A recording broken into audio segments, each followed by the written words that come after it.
বাংলার মুখ আমি দেখিয়াছি, তাই আমি পৃথিবীর রূপ খুঁজিতে যাই না আর।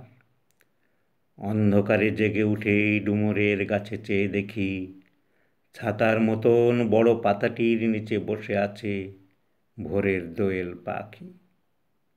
চারিদিকে চেয়ে দেখি পল্লবের স্তূপ, জাম, বট, কাঁঠালের, হিজলের, অশথের করে আছে চুপ।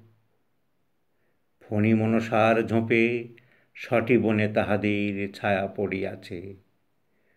মধুকর ডিঙা থেকে না জানি সে কবে চাঁদ চম্পার কাছে এমনি হিজল বট তমালের নীল ছায়া বাংলার অপরূপ রূপ দেখেছিল।